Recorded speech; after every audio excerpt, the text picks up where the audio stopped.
आपको लगेगा आज कोई नहीं कह सकता है, उसको उत्तर प्रदेश का वासी कहने में संकोच नहीं होगा, क्योंकि उत्तर प्रदेश का इंफ्रास्ट्रक्चर किसी भी अन्य जगह से अच्छा आपको प्राप्त होगा।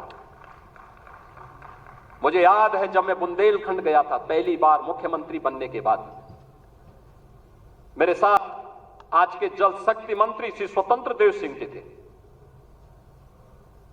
हम लोग चित्रकूट में गए। मैंने चित्रकूट में वहां के कार्यकर्ताओं के साथ बैठक किए, जनप्रतिनिधियों के साथ बैठक किए। रात्रि को मैंने वहां के उद्यमी और व्यापारियों के साथ बैठक की थी। मैंने उनसे कहा, मैंने कहा यहां चित्रकूट में अच्छे होटल क्यों नहीं आ रहे हैं, अच्छी धर्मशालाएं क्यों नहीं बन रही हैं? उन्होंने एक ही बात कही, उन्होंने कहा अगर कोई निवेश करेगा तो डकैत उसका अपहरण कर देंगे। तो मैंने कहा मैं अगली बार तब आऊंगा जब यहां से डकैतों से मुक्त कर दूंगा। और मुझे बताते हुए प्रसन्नता है, आज न केवल बुंदेलखंड चित्रकूट बल्कि पूरा बुंदेलखंड डकैतों से मुक्त हो चुका है, माफिया से मुक्त, डकैतों से मुक्त। आज आप कहीं भी जाते होंगे, क्या काशी, क्या अयोध्या, क्या मथुरा वृंदावन, क्या विंध्यवासिनी धाम, क्या सुखतीर्थ, क्या निमिषारण्य, क्या ये आपकी वैचारिक यात्रा और आपकी आध्यात्मिक विरासत को क्या सम्मान यहां पे नहीं मिला? आजाद देश 1947 में हो गया था, ये काम 1947 में होना चाहिए था, ये कार्य उसके बाद होना चाहिए था। डॉक्टर लोहिया की विरासत को संभालने वाले लोग, जिस डॉक्टर लोहिया ने कहा था कि भारत की पहचान 3 महापुरुषों पर है, उन्होंने कहा था कि भारत तब तक भारत है जब तक भारत के अंदर राम, कृष्ण और शिव की पूजा होगी, तब तक भारत का कोई बाल बांका नहीं कर सकता है। और राम, कृष्ण और शिव की इस परंपरा को क्या इन समाजवादियों ने कलंकित नहीं किया था? क्या अयोध्या को लहूलुहान नहीं किया था? और क्या यही कार्य ये लगातार नहीं करते रहे? मुझे आश्चर्य होता है।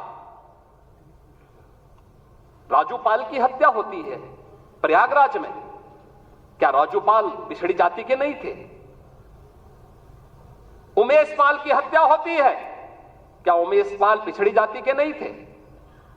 भारतीय जनता पार्टी के विधायक कृष्णानंद राय की निर्मम हत्या हो जाती है, और कृष्णानंद राय के साथ गोलियों का शिकार होने वाले लोग कौन थे?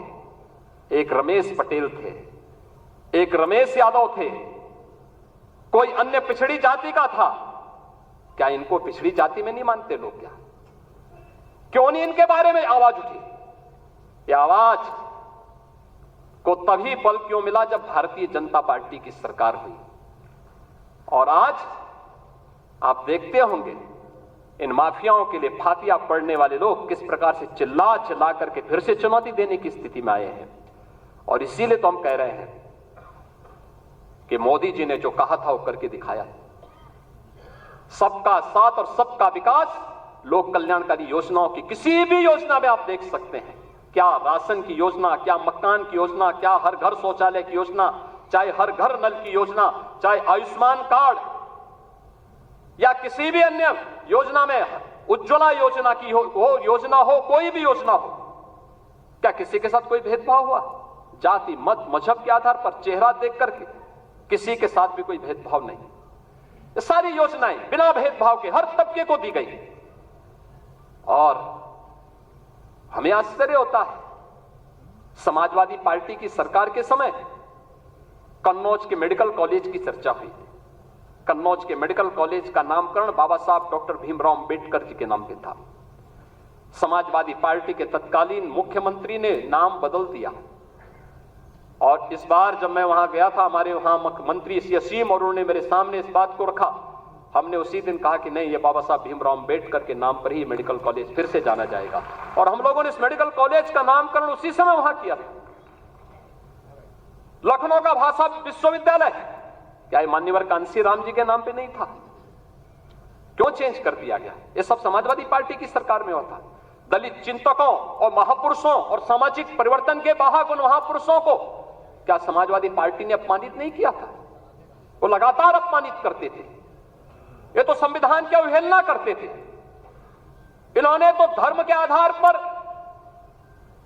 अनुसूचित जाति जनजाति और पिछड़ी जाति को मिलने वाले आरक्षण पर भी सेध लगाने का काम किया था। कौन नहीं जानता 2016 में जब समाजवादी पार्टी की सरकार थी, अनुसूचित जाति के नौजवानों की स्कॉलरशिप को समाजवादी पार्टी की सरकार ने रोकने का काम किया था। हम लोग इसको मुद्दा नहीं बना पाए, हम अपनी उपलब्धियों को मुद्दा नहीं बना पाए। मोदी जी के नेतृत्व में पंचतीर्थ बने। नई संसद बनने पर, नई संसद में प्रधानमंत्री मोदी जी देश के पहले प्रधानमंत्री हैं जिन्होंने संविधान की मूल प्रति को अपने सिर पे रख करके नई संसद में स्थापित करने का काम किया था। भारतीय जनता पार्टी संविधान को सर्वोच्च सम्मान देने वाली पार्टी, अनुसूचित जाति, जनजाति और पिछड़ी जाति के अधिकारों को संरक्षित करने वाली पार्टी, लेकिन अफवाह और भ्रम की स्थिति पैदा करके जिस प्रकार से माहौल खराब करने का प्रयास किया गया, ये जानते हुए, दुनिया की ताकतें जानती है, ये समाज बिखरा होगा तो आसानी से शिकार हो जाएगा, एकजुट होगा तो बड़ी बड़ी ताकतें इस समाज की ताकत के सामने धराशायी हो जाएंगी। आप इस ताकत को जाति के नाम पर विभाजित करके शक्ति को छिन्न भिन्न करने का जो पाप अभी चुनाव के दौरान हुआ है, हमें उससे सतर्क और सावधान होना होगा।